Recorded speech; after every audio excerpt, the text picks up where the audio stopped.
આયોજન કરેલું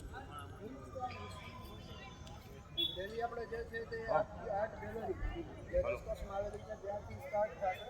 આખા રેસકોર્સનું ગ્રાઉન્ડ આટો મારીને પછી પાછી 8 ગેલેરી એક પૂર્ણાહુતિ થશે. લોકોને શું મેસેજ આપશો આપના તરફથી?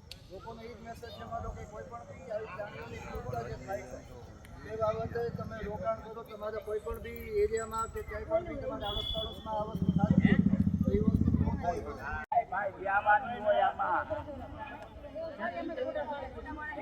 હવે ઓળખી ગયો ને અમને તો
આજે આપણે પશુના હિત માટે અને પશુને ક્રૂરતાની જાગૃતિ માટે કે પશુ ઉપર ક્રૂરતા ન થાય માટે જાગૃતિ માટે આપણે આજે રેલી કાઢેલી હતી.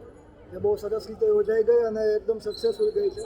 આપણે બહારગામથી પણ બધા આવેલા હતા અને ઘણી જગ્યાએથી ઘણા લોકો આવ્યા છે અને દરેક ઉંમરના લોકો આવ્યા હતા, સાથે જોડાઈ ગયા હતા. વૃદ્ધ કયો તો વૃદ્ધ નાના, બચ્ચાઓ કયો તો છોકરાઓ નાના, આપણી ઉંમરના વયના જુવાન બધા આવી ગયા હતા. ઘણા એવા હતા કે જેમને ઠીક નહોતું અને સર્જરી થઈ હતી અને છતાંય બહારગામથી આવ્યા છે. આપણી ભેગા બેન છે. બેન, આપનું નામ શું નામ છે? દીપ્તિબેન પટેલ. આપ ક્યાંથી આવો છો? પ્રોપર રાજકોટ છું. અહીંયા રંજુનગરમાં ડોગ ફીડ કરાવું છું, પણ અત્યારે આ કાર્ય માટે હું પોરબંદર છું. આપ પોરબંદર હતા? શેની માટે? મારે એક ઓપરેશન થયેલું હતું એની માટે. આપને જાણ કેવી રીતે થઈ ગયેલી?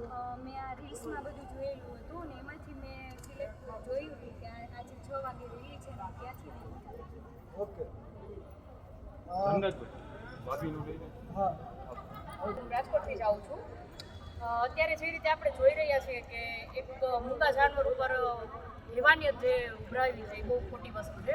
પણ આપણા બધાની સમાજની એક જ માંગ છે, આપણે સેવા જે રીતે કરીએ છીએ ને એવી જ રીતે એ ડોગને આપણે ન્યાય આપવો છે. તો બધાની એક માંગ હતી. રેલી સાથે આપણે શાંતિપૂર્વક રેલી નીકાળી છે. તો સરકારશ્રીને પણ એક આવેદન છે કે તમે એ જે મૂંગું જાનવર છે, જે ડોગ છે, એને તમારા તરફથી ન્યાયની અપેક્ષા છે, જે ન્યાય તમે અપાવો. જય હિન્દ, જય ભારત. ઘણા લોકો શારીરિક બીમારીને લડતા હોય ને હજી હમણાં ઓપરેશન થયું તો કંઈ થયું ને તોય આપણી સાથે જોડાઈ ગયા છે. એ માટે આપ લોકોનો ખૂબ ખૂબ આભાર. ઘણા બધા લેડીઝ હતા અને છોકરાઓ આવ્યા છે આવડાવડા અને ઘણા બધા લોકો આવ્યા છે. આપ ક્યાંથી આવો છો? અત્યારે રાજકોટથી હાલ રાજકોટમાં છો. આપ કંઈ કામ આપશો રેલી બાબતે? આપણે આજે અમે છે ને કરુણા ટોક ગ્રુપમાં અમે છે ને થોડો જોરથી બોલો બેન, થોડો જોરથી. એમાં મેસેજ જોયો 5:30 વાગે રેલી છે. આ જીવદયા એક કદમ માનવતાની ઓર. જે પણ પશુ કે પંખી પર જે તમે ક્યાંક જોયો કે છે ને ઘાયલ છે કે કંઈ છે તો તમે તરત છે ને હેલ્પલાઇન કરો અને એની હેલ્પ કરો. એ સારું છે ને. અત્યારે ઉનાળામાં એની પાણીની વ્યવસ્થા કરો, એના દાણા ચાની વ્યવસ્થા કરો. આ બધાનો સર્વે જેટલા અહીંયા ઉપસ્થિત છે બધાનું આભાર માનું છું કે આવ્યા મારી સાથે જોડાણા ભારી માત્રામાં. આજે આશરે 200-150 માણસ હતું અને એક સક્સેસફુલ રેલી જે આપણે કહી શકીએ કે થઈ ચૂકી છે. અને આખા આ એક દેખાય કે રાજકોટમાં, સમગ્ર રાજકોટમાં બધાને એટલી ખબર પડી ગઈ છે કે બોલ જીવ પર આપણે ક્રૂરતા કરશું એવું નથી, કોઈ બોલવાવાળું નથી. 200-250 માણસ તો કલાકમાં ભેગું થઈ જ જશે ન્યાયના હિતમાં અને જાગૃતતા માટે. તે બદલ આ બધાનો ખૂબ ખૂબ આભાર. જય હિન્દ, જય ભારત, હર હર મહાદેવ, જય પશુપતિનાથ.